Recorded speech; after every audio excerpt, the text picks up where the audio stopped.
Muy buenas noches, ¿cómo están? Sean muy bienvenidos a este vivo le puse video live, porque la idea es compartir con ustedes un video sobre la Nikea. Solamente eso, no vamos a entrar en la dinámica de compartir la pantalla con la demás gente. Esperemos que le den tap tap, que se sumen. Son las 2:11 de la mañana y ahora vamos a ver el video de la Nikea para que todos ustedes sepan que este supercúmulo, donde estamos ubicados en nuestra Vía Láctea, y para dónde vamos. Así que invitados todos a observar este video ahora. Vamos allá.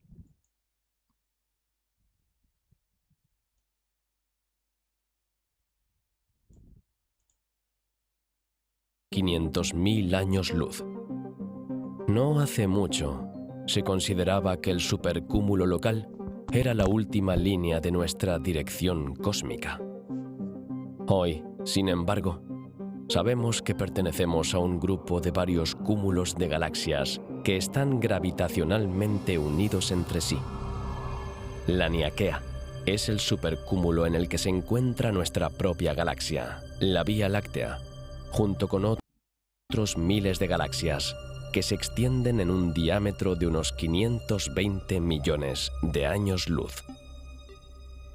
¿Cómo se puede pasar de una simple agrupación de estrellas a una gigantesca estructura de más de 500 millones de años luz de diámetro? ¿Y qué aspecto tiene este supercúmulo de la Niaquea? Querido viajero, muy buenas.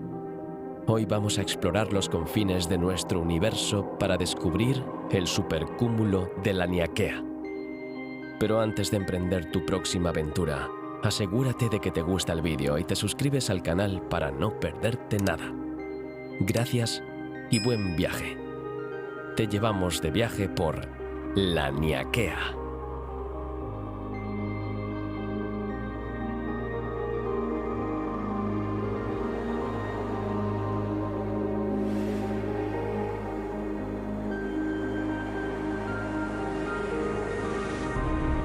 Después del Big Bang, el universo era probablemente muy uniforme. En aquel momento, no estaba formado por estrellas, galaxias, ni ningún otro tipo de estructura. ¿Cómo pasó el universo de una distribución simple y uniforme de la materia a una arquitectura compleja en más de 13.000 millones de años? ¿Cómo evolucionó hasta convertirse en semejante espectáculo de formas y colores?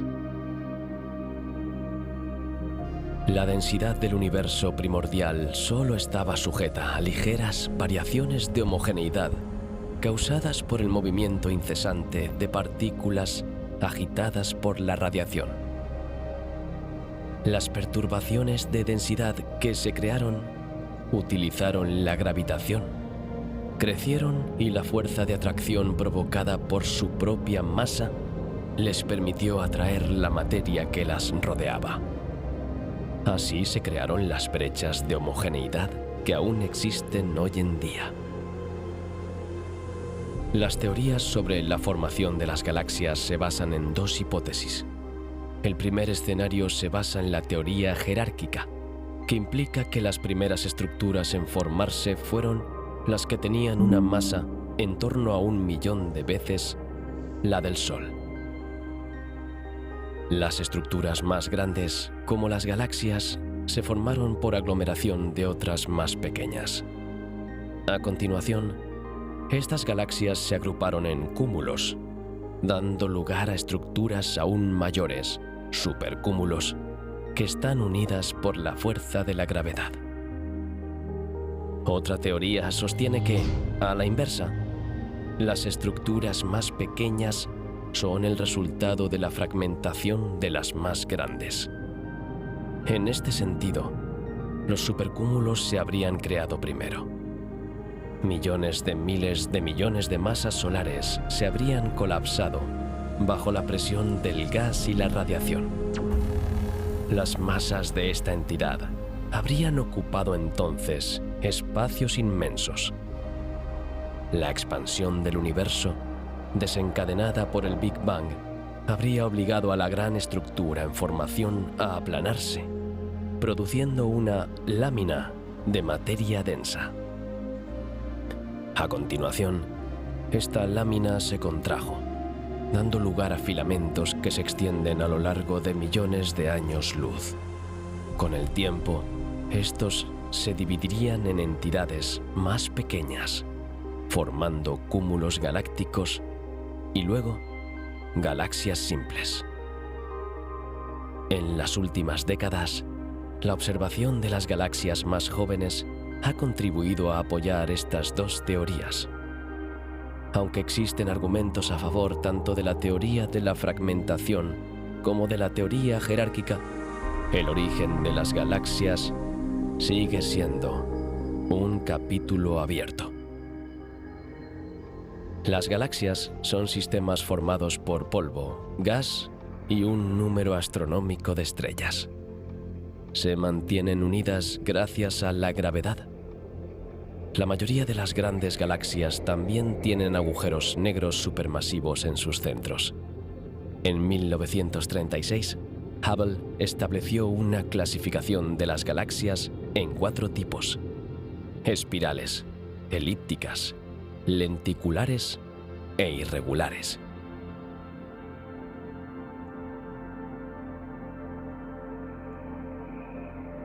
Las galaxias espirales adoptan la forma de un disco plano que gira alrededor de una protuberancia central rodeada de brazos espirales. El movimiento de rotación, que puede alcanzar velocidades de varios cientos de kilómetros por segundo, hace que la materia del disco adopte una forma helicoidal particular. Nuestra galaxia, la Vía Láctea, es una galaxia espiral. Este tipo de galaxia contiene estrellas viejas, gas, polvo y estrellas jóvenes. Generalmente están rodeadas por un halo muy masivo formado por estrellas mucho más dispersas.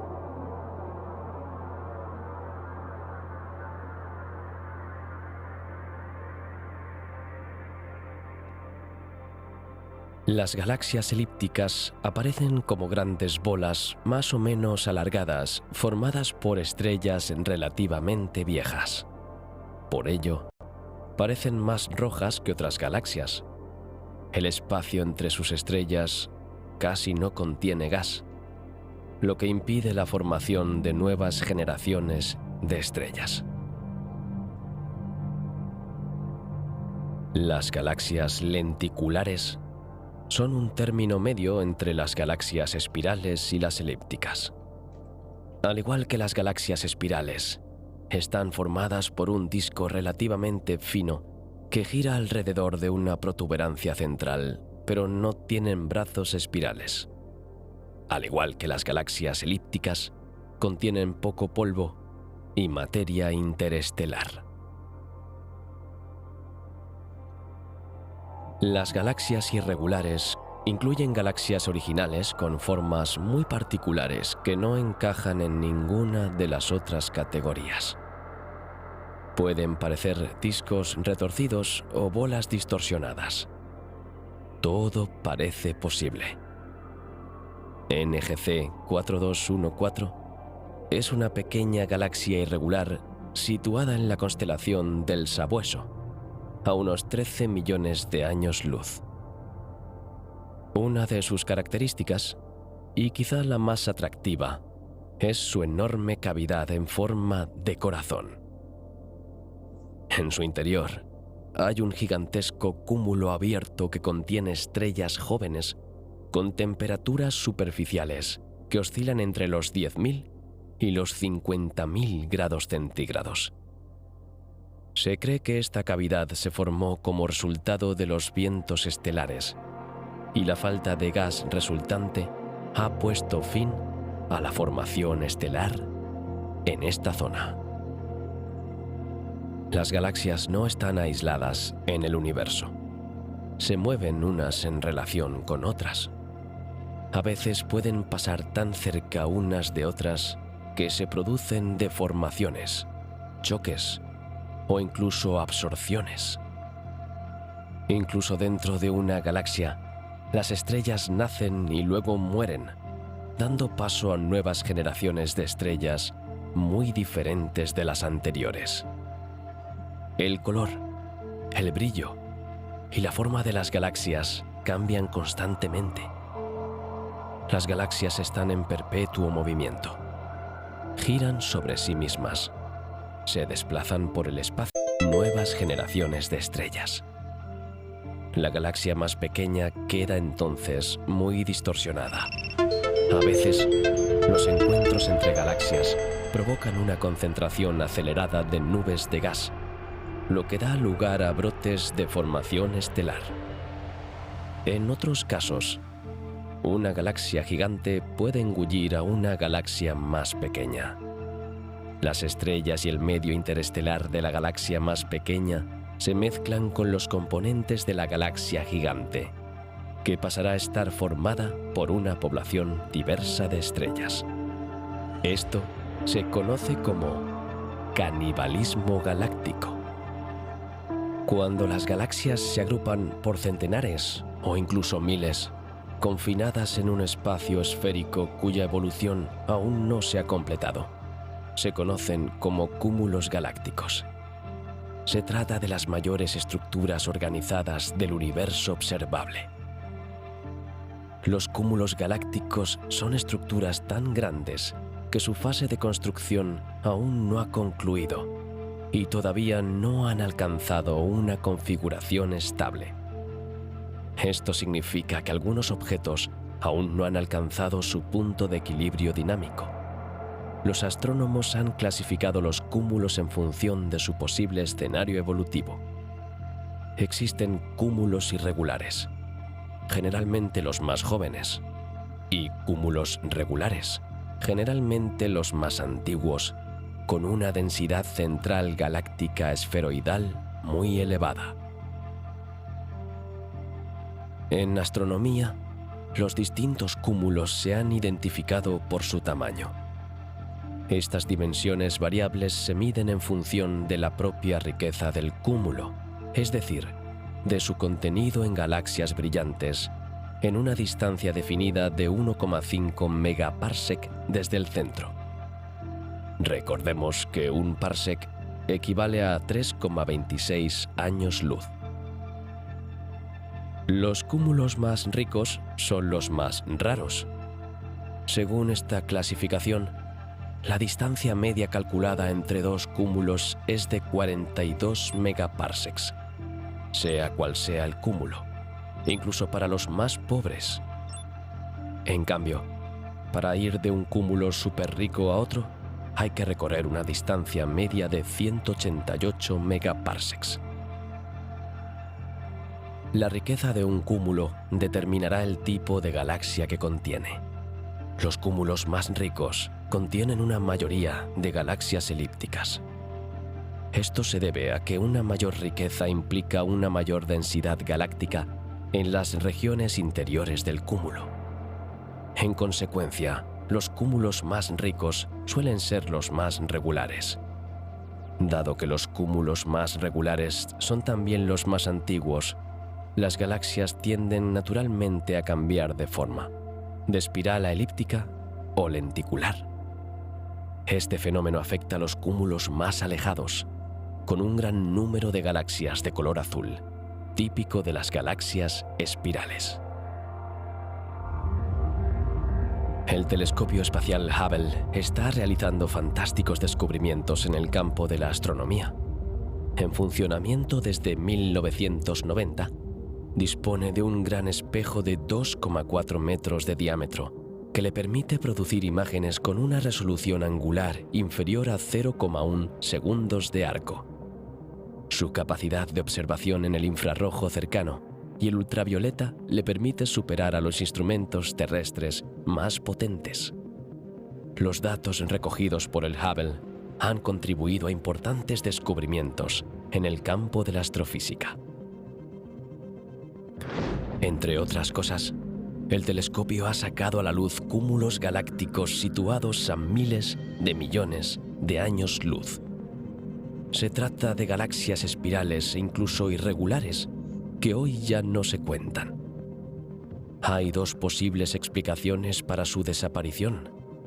En primer lugar, la fusión de dos o más galaxias. Cuando se produce una fusión, las interacciones gravitatorias provocan un cambio morfológico inevitable. Las simulaciones por ordenador han demostrado que el resultado de una fusión es siempre una galaxia esferoidal elíptica. La otra causa de su desaparición es el cese de la formación de nuevas estrellas en el interior de las galaxias. Si el gas contenido en una galaxia se dispersa o consume por completo, la formación de nuevas estrellas puede detenerse. Por otra parte, las fuertes interacciones gravitatorias pueden hacer que el gas contenido en el disco de una galaxia espiral se escape, provocando su evolución hacia una galaxia lenticular o una galaxia con disco pero que ya no produce estrellas y adopta los colores de una galaxia elíptica. La tendencia de las galaxias a asociarse no se limita a la escala del MPC. El grupo local, nuestro grupo de galaxias, forma una inmensa estructura con otras del cúmulo de Virgo. Se trata de una vasta extensión plana con una pequeña protuberancia central que denominamos supercúmulo local. En el mapa tridimensional del universo observable figuran una decena de supercúmulos. Entre los más cercanos se encuentran la Hidra Centauro, el Cabello de Bernice y Perseo Piscis. La mayor estructura visible del universo es el gigantesco cúmulo de la Gran Muralla de Sloan. Esta estructura cósmica que forma una gigantesca muralla de galaxias mide 1.380 millones de años luz y se encuentra a 1.000 millones de años luz de nosotros. La Gran Muralla Sloan constituye aproximadamente una 60ª parte del diámetro del universo observable. Contiene varios supercúmulos de galaxias.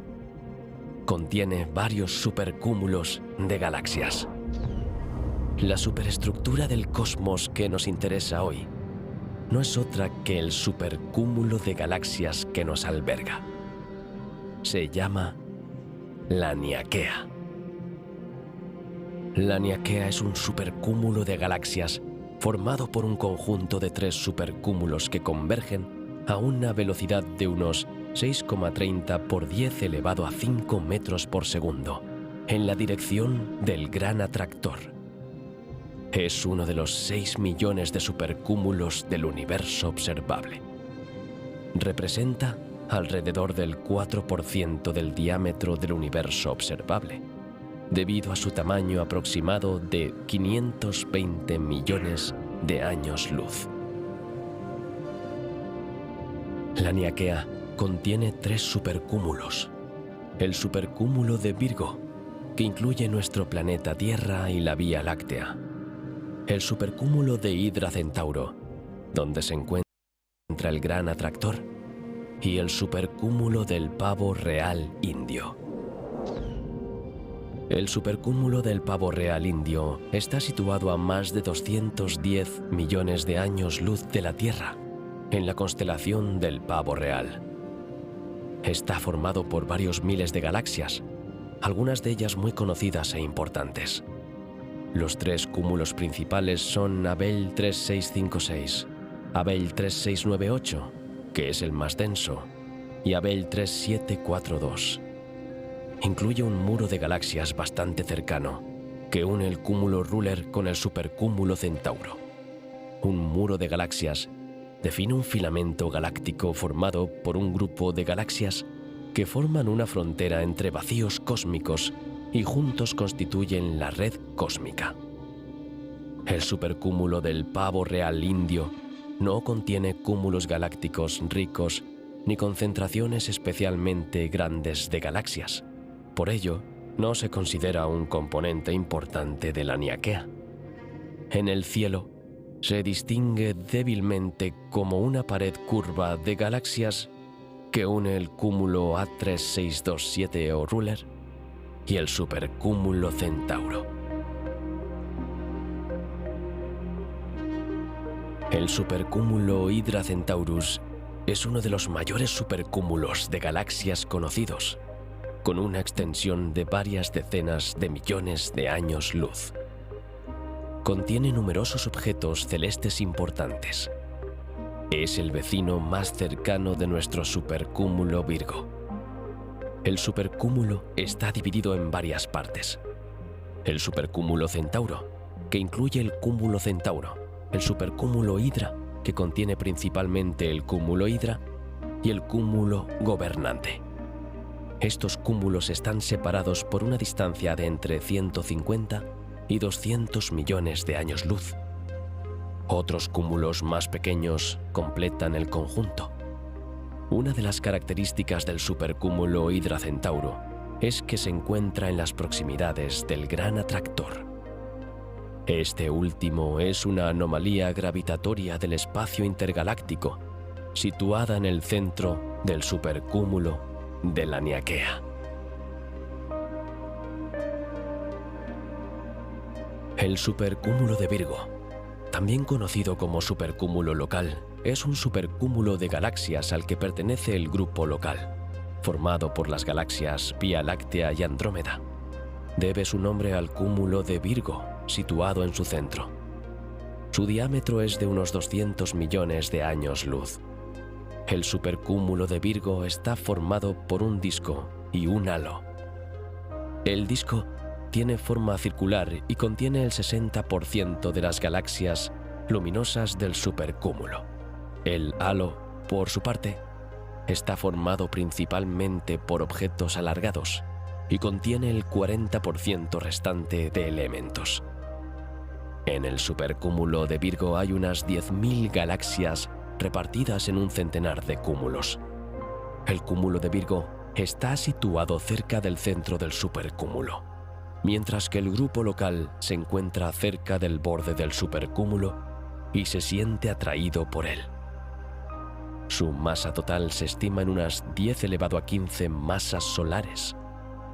Como su luminosidad es relativamente baja en comparación con el número de estrellas que contiene, los científicos coinciden en que una gran parte debe estar formada por materia oscura. Todos los objetos del supercúmulo de Virgo son atraídos gravitatoriamente hacia el Gran Atractor. El supercúmulo de Virgo está disgregado en cúmulos denominados nubes de galaxias. El disco contiene el cúmulo de Virgo, la nube del Sabueso y la nube de Virgo II. En 1964, dos estadounidenses descubrieron por casualidad una forma de radiación en la que está inmerso todo el universo, el fondo cósmico de microondas. Fue entonces cuando descubrieron que nuestra galaxia se movía a una velocidad astronómica de 630 kilómetros por segundo. En aquella época, el fenómeno no se explicaba del todo, y se formaron equipos de astrónomos para investigarlo más a fondo. Los 7 Samuráis, un equipo de 7 astrónomos estadounidenses, apoyaron y estudiaron este desplazamiento. Tras 20 años de investigación, consiguieron medir la velocidad de desplazamiento en una muestra de unas 400 galaxias. También lograron definir la zona que parece atraer a nuestra galaxia. Sin embargo, esta zona está oculta por nuestra propia galaxia. Las estrellas, que forman una banda luminosa en la bóveda celeste, enmascaran precisamente el lugar que interesa a los científicos. Están de acuerdo en que nuestra galaxia no es la única que se desplaza a 630 kilómetros por segundo, sino que todas las galaxias que nos rodean se mueven en la misma dirección en el cosmos. Los 7 samuráis fueron incapaces de explicar este fenómeno con la física de la época, así que idearon un modelo. Se trataría de una gigantesca masa oscura, invisible para nosotros, pero que nos atrae. Esta enorme masa se conoce como el Gran Atractor. Aunque los telescopios de la época no eran lo suficientemente potentes para observarla, se desplegaron recursos para mejorar las herramientas de observación y conseguir descubrir este curioso gran atractor. En 2014, los investigadores descubrieron que pertenecemos a una estructura aún mayor. Mientras trataban de cartografiar la dirección en la que se mueven miles de galaxias, los investigadores descubrieron que el grupo local forma parte del supercúmulo de Laniakea. En realidad, el supercúmulo local no es más que un lóbulo de un supercúmulo que contiene 100.000 grandes galaxias y se extiende a una distancia 10 veces mayor. Los científicos están descubriendo que el gran atractor no es simplemente un objeto enorme, esférico y oscuro, sino que es el punto central de un continente celeste, hacia el que se dirigen gravitatoriamente los objetos. Todo ello representa solo el 4% del universo cartografiado.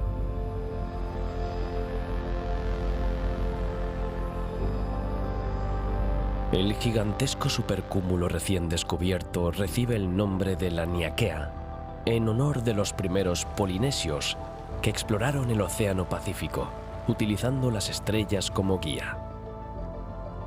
Laniakea significa inmenso horizonte celeste en lengua hawaiana. Mide más de 520 millones de años luz de diámetro. Está rodeado por otros supercúmulos como Shapley, Hércules y Perseo Piscis. Dentro del propio Laniakea, distintas fuerzas influyen en el movimiento de las galaxias. Gracias al descubrimiento de Laniakea, estamos aprendiendo más sobre la arquitectura, la dinámica, el pasado y el futuro del universo.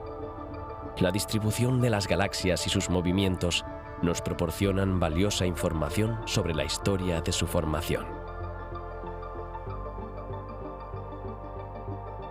Dentro de los límites de Laniakea hay una multitud de galaxias pequeñas y grandes con una masa equivalente a 100 millones de billones de veces la masa del Sol. El supercúmulo de galaxias en el que vivimos es inmenso y podría definirse de la siguiente manera. Tome nuestra galaxia, multiplíquela por 100.000, añada 1.000.000 de galaxias más pequeñas y obtendrá Laniakea.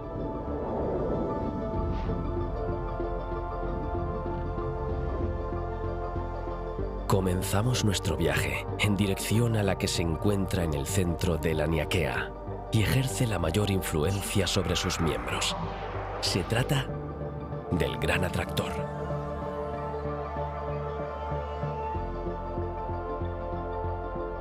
Los primeros indicios de una desviación de lo que se supone que es una expansión uniforme del universo se detectaron ya en la década de 1970.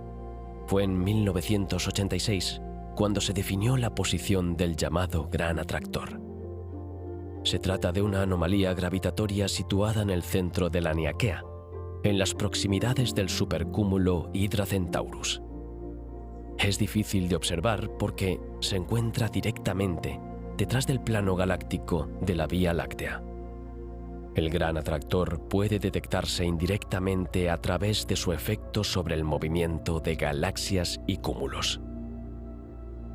La expansión del universo explica por qué las galaxias se alejan constantemente. Sin embargo, enormes cúmulos de materia pueden ralentizar este movimiento.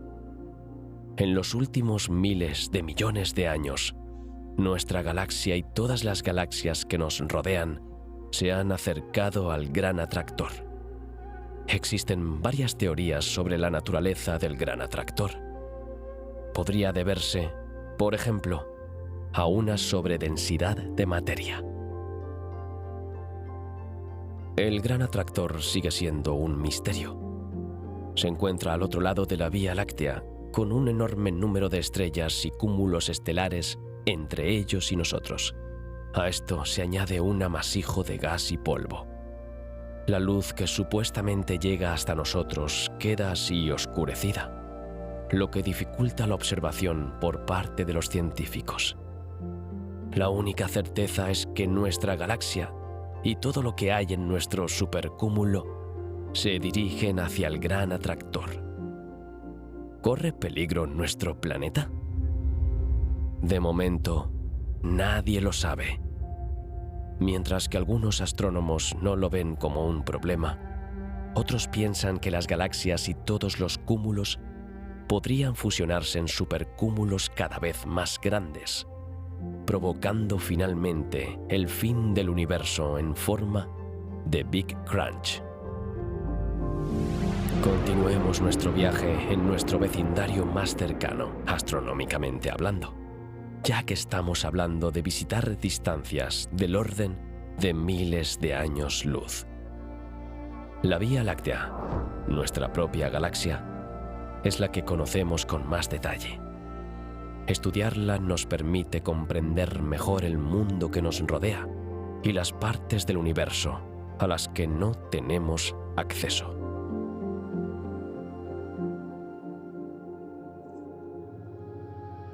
Vivimos en la Tierra. Nuestro planeta está cerca del Sol, que se encuentra en uno de los brazos de nuestra galaxia espiral llamada Vía Láctea. La Tierra se lanza en su órbita a unos 30 kilómetros por segundo alrededor del Sol. El Sol arrastra a todo el sistema solar a una velocidad cercana a los 220 kilómetros por segundo. Aunque estas velocidades parezcan vertiginosas, la Vía Láctea es tan vasta que solo estamos situados en torno a la mitad de la longitud del brazo.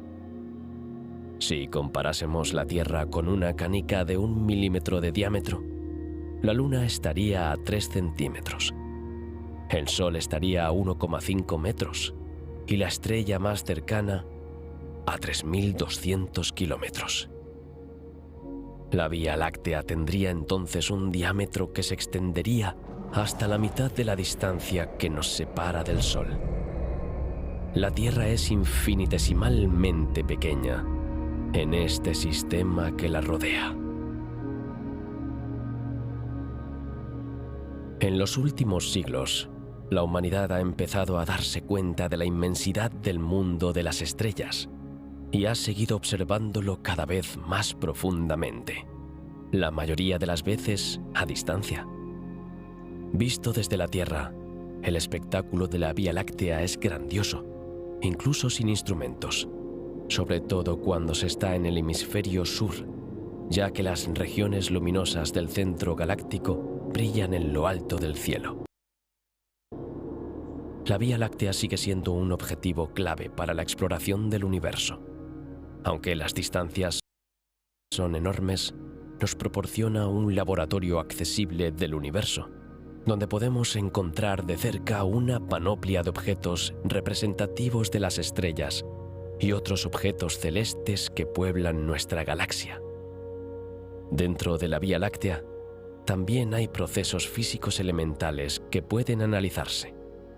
Los científicos coinciden en que la Vía Láctea es un prototipo representativo de las galaxias espirales que constituyen la mayor clase de galaxias en la actualidad. Explorar la Vía Láctea nos proporciona, por tanto, elementos para explicar este tipo de galaxias en todo el universo. Además, los orígenes del hombre están enraizados en la Vía Láctea. Es como nuestro hogar cósmico, en el que se formó nuestro sistema solar. La Vía Láctea es una galaxia espiral con un diámetro de 100.000 años luz y un grosor de algo más de 1.000 años luz. Se formó hace miles de millones de años, cuando una inmensa nube de gas colapsó bajo su propia gravedad y se aplanó por efecto de la rotación. Consta de una protuberancia central alrededor de la cual se articulan 2 brazos espirales principales y segmentos de otros brazos. Su forma está modelada por estrellas jóvenes brillantes, nebulosas de gas y polvo y nubes moleculares densas y oscuras. La protuberancia central contiene muchas estrellas viejas, pero poco gas. La Vía Láctea tiene la forma aproximada de un disco muy fino. contiene entre 200.000 y 400.000 millones de estrellas. Aunque esta cifra parece extraordinaria, la masa total de estrellas solo ocupa un volumen total minúsculo a escala de la galaxia. Las estrellas están tan dispersas por todo el gran vacío de la galaxia. Pero este vacío del espacio está ocupado por un gas interestelar extremadamente tenue.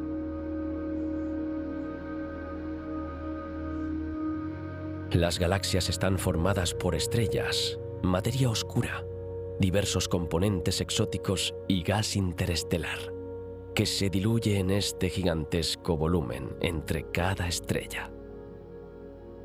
El gas interestelar es extremadamente diluido, ya que contiene una media de un átomo por centímetro cúbico.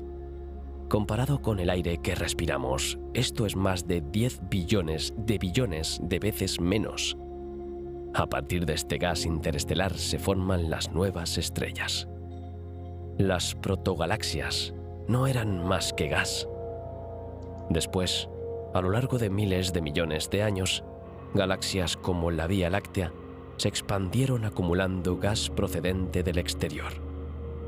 Fue el gas interestelar el que dio a las galaxias espirales su forma de disco. Una bola de gas puede comprimirse a lo largo de su eje de rotación por su propia gravedad. Se forma entonces un disco perpendicular a este eje. El gas interestelar puede ser atómico frío, atómico caliente, molecular, ionizado caliente o ionizado muy caliente. El gas atómico frío representa aproximadamente la mitad de su masa total.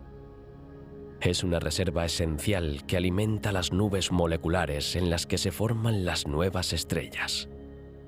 El gas molecular es el estado natural de la mayoría de los gases, ni demasiado caliente ni demasiado diluido. El gas molecular interestelar representa aproximadamente 1/3 de la masa total de gas de la Vía Láctea. No es homogéneo y presenta grumos dispersos. Estas nubes pequeñas y densas son los lugares preferidos para la formación de nuevas estrellas.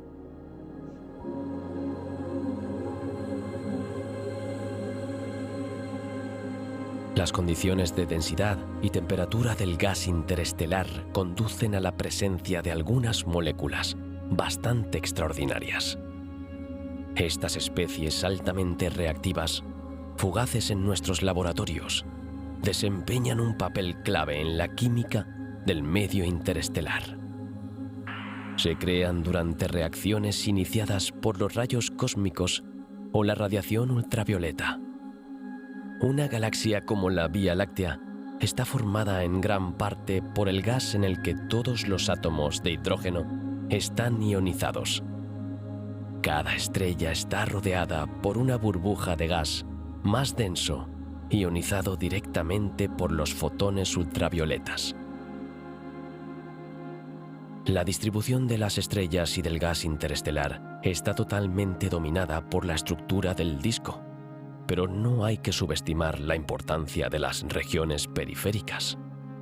El gas y las estrellas pueden extenderse muy lejos en el exterior del disco. Una región esférica, denominada halo galáctico, contiene una de las poblaciones estelares más antiguas de la galaxia, así como una misteriosa materia oscura. La región central de la galaxia destaca por su originalidad. La barra da forma a la estructura del disco central, permitiéndole abastecerse de gas y sosteniendo así su dinámica actividad de formación estelar. El abultamiento de la protuberancia galáctica es prueba de una formación estelar más temprana en estas regiones. En su centro permanece un gran agujero negro de varios millones de masas solares. Este agujero negro supermasivo del centro de la Vía Láctea sigue siendo modesto en comparación con los agujeros negros del centro de las galaxias elípticas gigantes. a pesar de su masa de 4,2 millones de masas solares, permaneció desconocido hasta 1974. Este agujero negro de la Vía Láctea permanece inactivo debido a la falta de acreción de grandes cantidades de gas, por lo que su entorno solo emite una energía modesta. Desde su descubrimiento, los científicos se preguntan si es probable que este agujero negro despierte en un futuro no muy lejano y se convierta en un núcleo galáctico activo. Parecería que podemos estar tranquilos durante los próximos cientos de millones de años, debido a la estabilidad de la Vía Láctea. Sin embargo, las acreciones de gas pueden producirse con regularidad, aumentando gradualmente la potencia de esta fuente de radio. Por ello, se vigila atentamente el centro galáctico. El medio interestelar está formado por polvo compuesto principalmente de silicato o carbono grafítico. Su tamaño oscila entre algunos micrómetros y algunos nanómetros. Absorben la radiación ultravioleta, protegiendo las moléculas del interior de las nubes moleculares. Este polvo intercambia constantemente moléculas y átomos con el gas interestelar. Las explosiones de supernovas tienen un impacto significativo en el estado del medio interestelar. La energía liberada a una velocidad inmensamente elevada perturba enormemente el medio interestelar circundante. Este se ioniza fuertemente, se llena de energía y emite una radiación particular en todas las longitudes de onda. Por eso, los restos de supernovas históricas, como la nebulosa del Cangrejo, destacan en el cielo galáctico. Como las estrellas más masivas tienen una vida relativamente corta, sus explosiones de supernova se producen con frecuencia en el entorno de la nube molecular gigante en la que se formaron. Los rayos cósmicos son el componente más energético y están directamente relacionados con la violencia que las supernovas atribuyen al medio interestelar. Su energía es suficiente para penetrar en el núcleo de las nubes moleculares, donde calientan el gas y son la fuente de toda la química interestelar. El medio interestelar está marcado por la acción universal del campo magnético sobre las cargas en movimiento. El campo magnético interestelar es 30.000 veces más débil de media en el disco de la Vía Láctea que en el campo magnético de la Tierra. Los campos magnéticos interestelares son generados por corrientes de carga eléctrica creadas por una especie de dinamo natural. Aunque esta fuerza no es muy intensa, es capaz de curvar las trayectorias de las partículas cargadas en espiral alrededor del campo magnético, porque se aplica en escalas de tiempo astronómicas. Los astrónomos han trazado la estructura espiral de nuestra galaxia, aunque sea imposible verla desde el exterior. Las imágenes infrarrojas proporcionadas por el telescopio Spitzer han revelado que la Vía Láctea está dominada por solo 2 brazos. Antes se pensaba que la galaxia estaba formada por 4 brazos principales, pero ahora 2 de ellos han sido degradados a brazos secundarios. Los 2 brazos principales son el de Centauro y el de Perseo. Rodean un núcleo central de estrellas jóvenes y viejas. Los brazos secundarios son el brazo del Cisne y el brazo de Sagitario. Están compuestos principalmente de gas y contienen numerosas formaciones estelares. Entre Sagitario y Perseo hay un pequeño brazo parcial llamado brazo de Orión, en el que se encuentra nuestro Sol.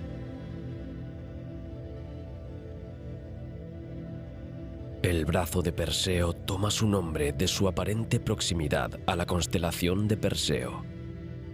se encuentra entre el brazo de Regla y el brazo de Sagitario. Aquí se pueden encontrar algunos objetos celestes interesantes. La explosión de una supernova es tan impresionante como la aparición de un cometa. Hace siglos, astrónomos y astrólogos registraron estos extraños acontecimientos celestes. En julio de 1054, los cronistas chinos informaron de la aparición de una nueva estrella muy brillante en la constelación de Tauro. Esta estrella tenía la particularidad de permanecer visible durante varios días, incluso de día. En 1731, un astrónomo inglés descubrió una pequeña y tenue nebulosa en la constelación de Tauro. Más tarde, recibió el sobrenombre de nebulosa del Cangrejo debido a su forma. Se encuentra a unos 6.500 años luz de la Tierra y tiene un diámetro de unos 10 años luz. A principios del siglo XX, los astrónomos descubrieron que la nebulosa del Cangrejo se estaba expandiendo. Gracias a cálculos retrospectivos, quedó claro que el momento en que comenzó su expansión coincidió con la aparición de la estrella de 1054. La nebulosa del Cangrejo representa el caparazón de gas en expansión producido por la explosión de la supernova vista en 1054.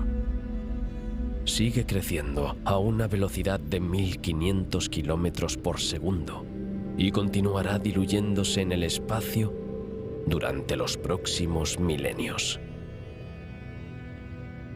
En el centro de la nebulosa hay un púlsar que gira unas 30 veces por segundo. Irradia 200.000 veces más energía que el Sol. El púlsar del Cangrejo está en el origen de la nebulosa y es responsable de su radiación central. Los púlsares emiten una fuerte radiación electromagnética de forma breve y regular, varias veces por segundo. Se forman por explosiones de supernovas. Son estrellas de neutrones que giran rápidamente y cuyos campos magnéticos concentran la radiación que emiten en finos rayos. El púlsar del Cangrejo mide unos 28 kilómetros de diámetro. Emite pulsos cada 33 milisegundos, pero esta frecuencia disminuye gradualmente, lo que indica que el púlsar se está ralentizando. La región que rodea al púlsar es especialmente dinámica debido a la energía emitida. La estrella progenitora es la que explotó en supernova y formó la nebulosa. Era una estrella masiva. Cuando el núcleo de una estrella masiva colapsa sobre sí mismo, se fusiona en un núcleo de hierro. La atmósfera colapsa y rebota contra este núcleo, provocando una explosión. Deja tras de sí un objeto, en el caso de la nebulosa del Cangrejo, un púlsar. La estrella progenitora tenía una masa de unas 10 masas solares. Las estructuras filamentosas de la nebulosa no son visibles a simple vista y solo pueden observarse con un telescopio.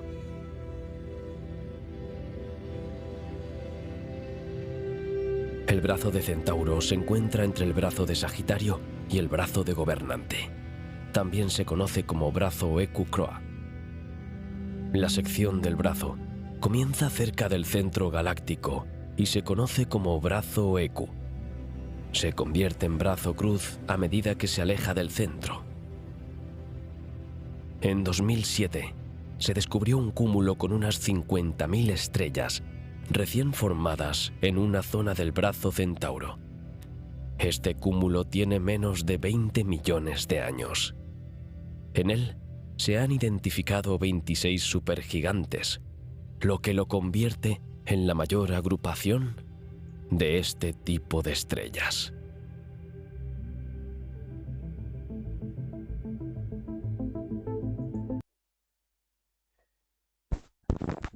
¿Qué le ha parecido? Interesante, ¿no? Interesante del misterio de la Niquea, de los supercúmulos, de que en realidad nosotros no estamos en un lugar solos, estamos compartiendo otros planetas en el sistema, estamos compartiendo otros lugares con otras galaxias cercanas y también los supercúmulos están, por lo visto, también acompañándonos con otros que se estarían fusionando en un futuro. Bueno, quería compartirle este video que se llama ¿Qué esconde nuestro gigantesco supercúmulo del universo? Para que pudiéramos compartirlo, solamente ver. Gracias por los tap tap, gracias por las personas que están acá, las 16 personas que estuvieron viendo este live, que como dije en un principio va a ser un video live, solamente para compartir un video de conocimiento de nuestro universo, de nuestro espacio. Le agradezco por estar acá